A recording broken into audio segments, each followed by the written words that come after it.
Mesdames, Messieurs, chers amis téléspectateurs de Prime News TV Bénin, bonjour et bienvenue dans cette émission. Vous auriez constaté que depuis quelque temps, le gouvernement a lancé une vaste opération de libération des espaces publics. Cette opération, nous pensons qu'elle pourrait constituer un handicap pour le remboursement des microcrédits à l'AFIA.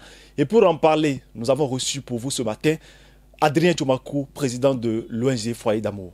Adrien, bonjour. Bonjour monsieur le journaliste, bonjour chers téléspectateurs. Alors dites-nous, selon vous, en quoi se constitue l'opération de libération des espaces publics? Merci beaucoup. Avant d'en parler, je voudrais d'abord inviter le peuple béninois à aller se faire vacciner et au respect des gestes barrières. Ceci étant, vous savez, nous, à Foyer d'Amour ONG, pour nous, bien sûr, la libération des espaces publics est une politique du gouvernement mise en œuvre par les mairies, les maires et bien sûr les préfets. Cette opération consiste pour nous à dégager nos artères, à rendre plus vivables nos boulevards. C'est une opération qui permet de rendre plus attrayantes nos villes. Vous savez que le gouvernement, dans sa politique d'asphalter nos rues, nos artères, le gouvernement est aussi dans l'obligation d'entretenir ces espaces. C'est ce qui permet pour nous, nous pensons que c'est ce qui amène le gouvernement à lancer l'opération de libération des espaces publics.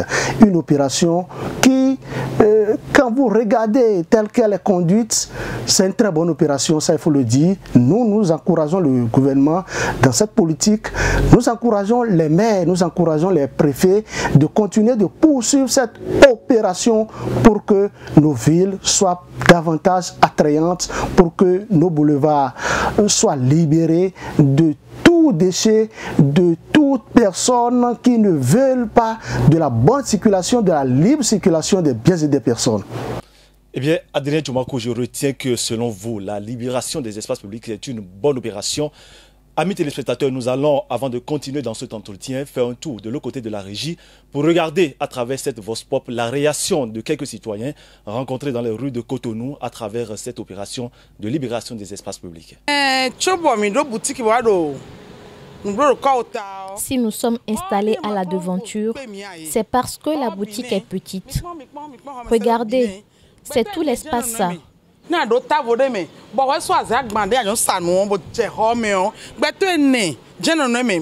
prend en compte au maximum 6 personnes. La boutique est louée à 25 000 francs et on ne vend pas. Quand nous sommes à l'intérieur, nos clients ne nous aperçoivent plus et partent. Nous supplions les autorités de nous laisser rester ici, à la devanture.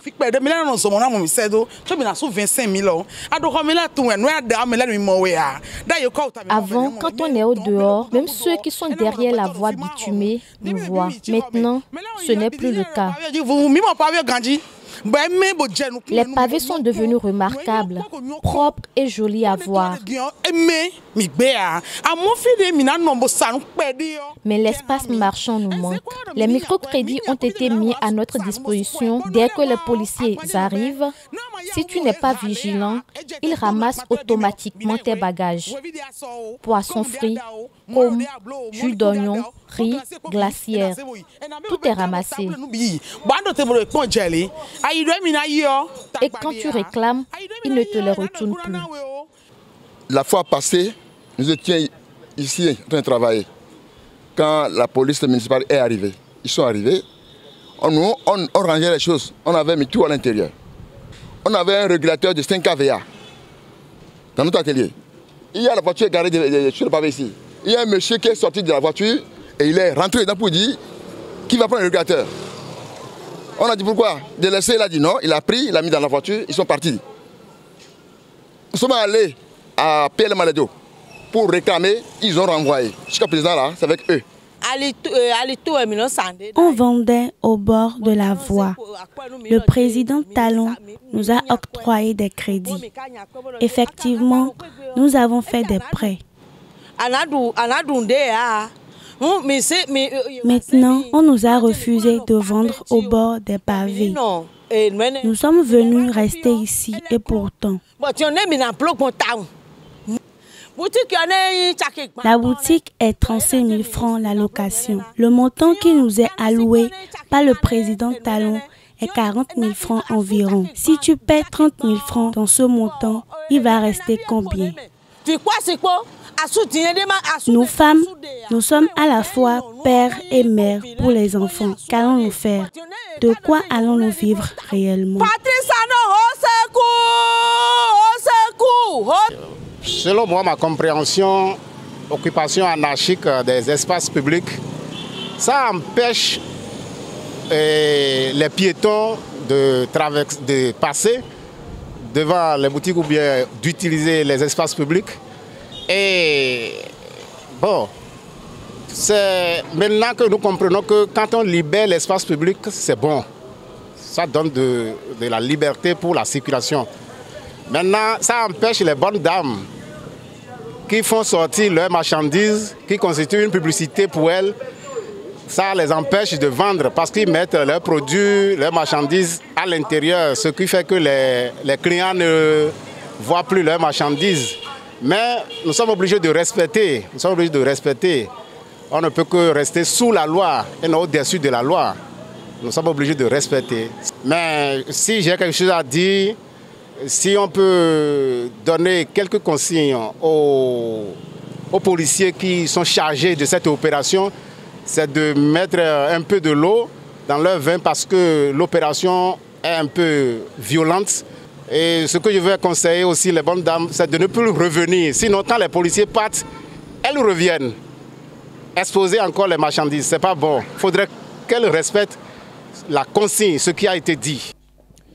Eh bien, Adrien Tchoumakou, vous avez suivi ensemble avec nous cette voix pop qui retrace le grincement des dents, si on peut le dire ainsi, de quelques citoyens rencontrés dans la ville de Cotonou, dans les rues de Cotonou, qui, des bonnes dames qui faisons croire, ou qui faisaient du moins se croire qu'il s'agit bien d'une bonne opération, mais elles sont pernées parce qu'elles ont eu à prêter des crédits, des microcrédits à la FIA, et elles se voient traquées par l'opération de la police républicaine. Qu'est-ce que vous pensez de l'opération? Malgré qu'elle soit une bonne opération, est-ce que vous ne pensez pas que ses conséquences, elles sont lourdes?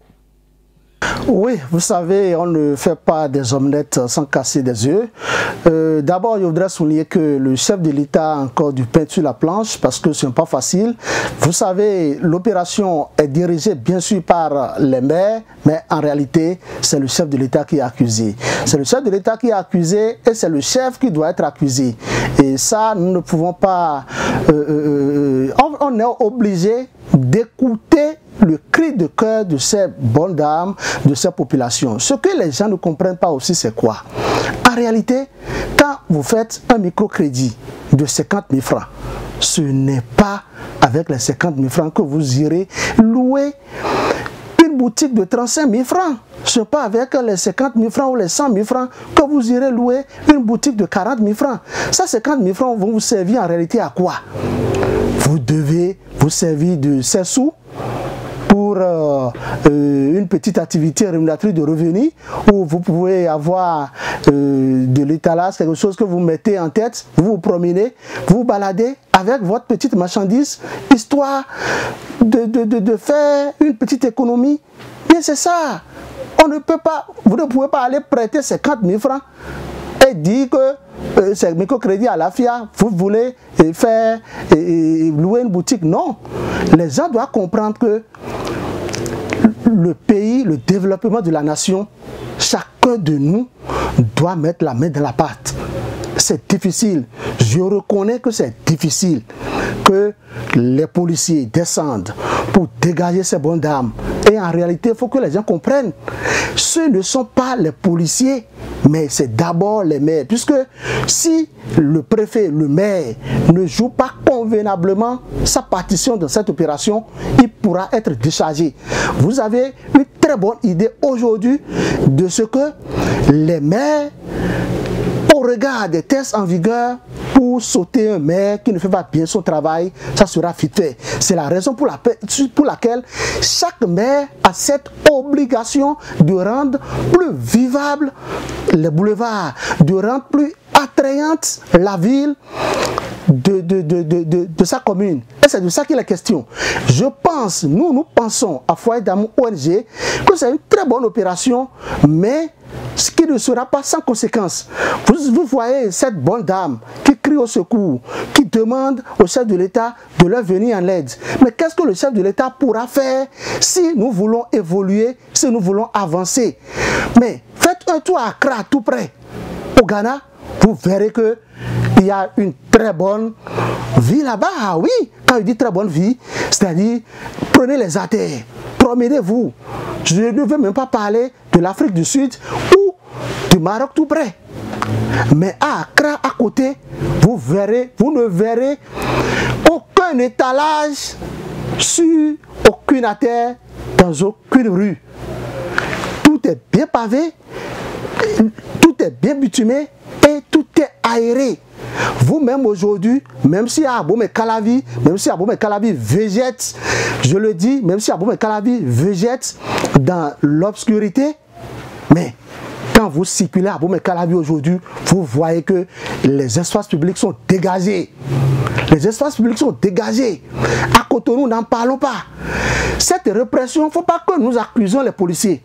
Le policier est là pour le rôle régalien, pour le rôle républicain. Donc le policier est en train de jouer convenablement sa partition. Ah oui, parce que on sait, nous tous, hein, ça, il ne faut pas qu'on se leurre. Tout le monde est conscient de ce que c'est une très bonne opération. Les dames l'ont aussi souligné, que c'est très bon, c'est appréciable. Et c'est parce que on a des difficultés maintenant pour pouvoir économiser, rembourser les fonds à l'AFIA, les microcrédits. C'est comment trouver de l'argent pour pouvoir rembourser ces fonds qui posent problème. Justement. Vous savez, monsieur le journaliste, nous pensons que l'idéal est de réfléchir autrement et que le chef de l'État, si le chef de l'État peut dire, bon, maintenant, au lieu que vous remboursez 50 000 francs prêtés, rembourser désormais 30 000 francs, je pense que ce serait un bon début de solution parce que, qu'on veuille ou pas, les bonnes dames ne vendent plus comme avant. Nos soeurs, nos mamans qui n'ont plus assez aux artères de ces boulevards, vous ne verrez plus les essences positionnées au bord des artères. C'est déjà une avancée. Ah oui, et moi je salue ça. C'est comme si tu vas à Accra, quand tu te promènes, à moins que tu ailles dans une station-service, tu ne verras pas de l'essence frelatée au bord des artères. C'est un bon exemple que nous sommes en train de copier et je pense que Patrice Talon, le gouvernement est à féliciter pour ça. Donc, le gouvernement doit repenser, doit réfléchir autrement comment nos mamans vont payer leurs dettes. Parce que c'est difficile. Tu as prêté de l'argent, tout le monde reconnaît que c'est difficile. Et aussi c'est parce que l'argent ne circule plus comme on le dit. Combien de personnes aujourd'hui peuvent mettre la main dans la poche et dire, bon, ma tante, prends ces 20 000 francs, va prendre une bière. Il n'y a plus ça. Et tout est sous contrôle. Parce que nous œuvrons pour la lutte contre la corruption, qui est un objet phare de l'ONG Foyer d'Amour. Donc nous, à Foyer d'Amour ONG, nous invitons le gouvernement à repenser autrement comment ces bonnes dames vont rembourser les sous, les 50 000 francs, les 100 000 francs qu'elles ont prêtés.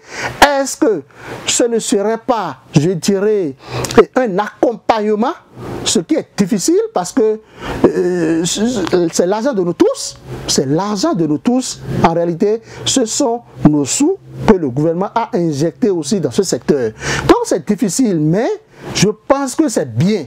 Du moment où nous sommes tous conscients, nous sommes tous... C'est une évidence et tout le monde sait que c'est bon, c'est beau, c'est joli. Cotonou, Parakou, Malanville, Djougou. Aujourd'hui, allez à Djougou. Vous allez voir qu'il y a la belle vie à Djougou. Nous étions il y a un mois à Djougou, mais c'est le développement maintenant. C'est de ça qu'il est question. Alors, Adrien Tchoumakou, aujourd'hui, vous constatez qu'il y a des vendeurs d'essence frelatée qui sont obligés de se retrouver dans des boutiques. Et quel est votre avis par rapport à cette situation? Est-ce que c'est dans une boutique qu'il faut aller vendre de l'essence frelatée? Vous avez dit tout à l'heure que c'est de l'essence frelatée, donc c'est proscrit, c'est interdit. Est-ce que c'est bien que ce qui est interdit soit effectif. Mais ces citoyens doivent manger quand même, ils doivent quand même manger. Est-ce que c'est... Regardez, on dit qu'on veut manger. Vous êtes en train de vous tuer et vous dites que vous voulez manger. C'est sans prélater, vous allez vendre pour vivre. Pourquoi ne pas aller dans un autre secteur d'activité? Ah oui? Moi personnellement, nous en tout cas, nous à Foyer d'Amour ONG, nous ne voulons plus de l'essence prélatée. Et nous invitons le gouvernement aussi à encourager ceux-là qui vont construire des stations d'essence un peu partout sur tout le territoire national. Parce que l'essence prélatée ronge, ça tue, ça a trop de conséquences. Mettez votre main, votre doigt dans de l'essence prélatée et observez une minute après. Vous verrez comment votre main serait. Donc, en versant de l'essence dans les moteurs, dans les motos, dans les vélos, comment on le dit, dans les autos, mais l'odeur de l'essence d'abord, c'est qu'elle constitue de poison. Donc, il n'y a même pas à dire qu'on ira vendre désormais l'essence prélatée dans une boutique. Les conséquences, quand il y a des dégâts, quand il y a incendie, nous voyons le nombre de morts, nous voyons le nombre de blessés, le nombre de brûlés. Et tout ça, on dit que c'est dû à l'essence prélatée. On vous aurait entendu, Adrien Djomakou. Je rappelle que vous êtes le président de l'ONG Foyer d'Amour. Vous êtes un acteur de la société civile. Je crois que les autorités qui nous regardent actuellement doivent repenser l'opération de libération des espaces publics parce que selon nous, ça ne servirait à rien d'avoir des villes propres pendant que les citoyens sont affamés. Mesdames, Messieurs, chers amis téléspectateurs, libération des espaces publics est une bonne opération, mais cela donne de lourdes conséquences. Cela constitue, selon nous, un handicap, par exemple pour le remboursement des microcrédits à la FIA et d'autres conséquences que le président Adrien Djomakou a essayé d'évoquer. Je voudrais en appeler à la patience et à la compréhension des uns et des autres, surtout des autorités en charge de l'opération, qu'ils mettent de l'eau dans leur vin et que tout le monde conduit le pays au développement. Portez-vous bien et à bientôt.